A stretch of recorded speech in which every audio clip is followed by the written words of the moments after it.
नमस्कार, मैं हूं योगेश राणा और आइए बात करते हैं विधायकों की पेंशन पर, क्योंकि यह सही समय है जब विधायकों की पेंशन पर बड़ा और कड़ा निर्णय लिया जाना चाहिए।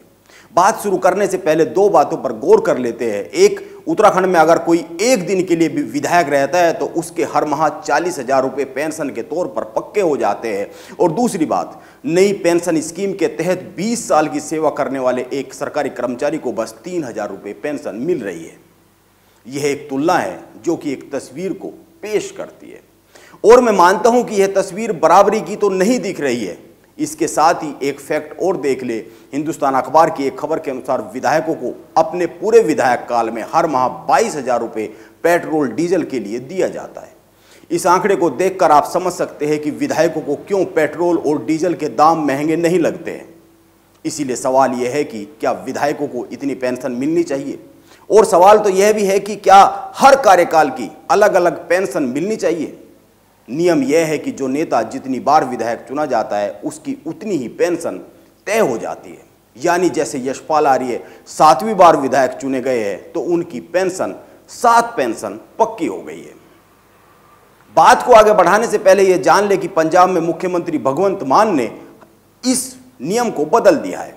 अब पंजाब में विधायक को एक ही पेंशन दी जाएगी, भले ही वो कितनी भी बार विधायक रहा हो, कितनी भी बार विधायक चुना गया हो।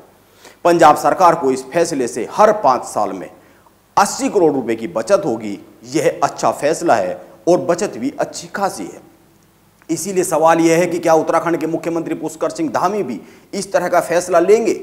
उत्तराखंड में इस तरह का फैसला लेना पंजाब से भी ज्यादा जरूरी हो गया है। क्यों जरूरी हो गया है, आइए इस पर बात कर लेते हैं।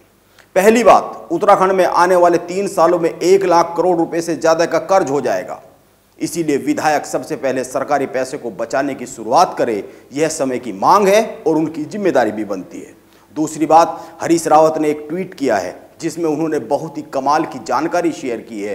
उन्होंने लिखा है, समाज कल्याण विभाग ने हाल ही में वृद्धावस्था पेंशन में पति और पत्नी दोनों को तो जोड़ दिया है, लेकिन एक नई शर्त भी जोड़ दी है, और वो यह कि उसी वृद्ध को वृद्धावस्था पेंशन मिलेगी जिनके बच्चे नाबालिग होंगे।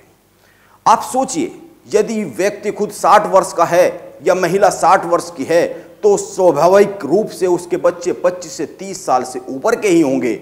हरीश रावत का कहना है कि यह शर्त इसलिए जोड़ी गई है ताकि पेंशन के हकदारों की संख्या कम हो सके, यानी बजट को कम किया जा सके, पैसे को बचाया जा सके, क्योंकि ऐसा करने से दावेदारों की संख्या कम हो जाएगी, जिससे योजना के लिए कम बजट की जरूरत पड़ेगी। और अब तीसरी बात की बात करते हैं। हिंदुस्तान अखबार ने एक खबर छापी है, रोडवेज विभाग 500 करोड़ रुपए के घाटे में चल रहा है, लेकिन अफसर काजू बादाम खा रहे।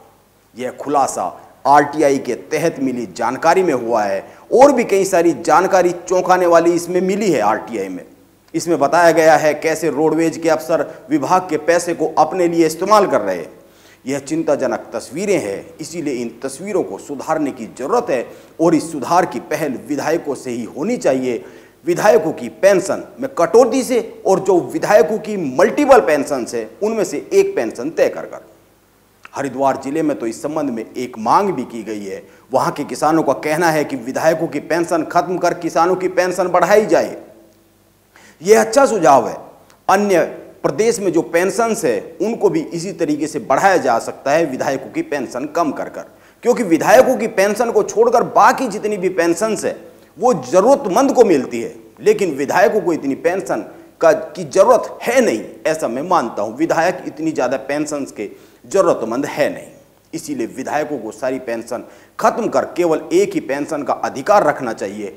अब देखना यह होगा कि विधायक प्रदेश की चिंता कर आगे बढ़कर पेंशन को छोड़ते हैं या फिर यह व्यवस्था यूं ही जारी रहती है। यह देखने वाली बात होगी। नमस्कार, आप बने रहे मेरे साथ।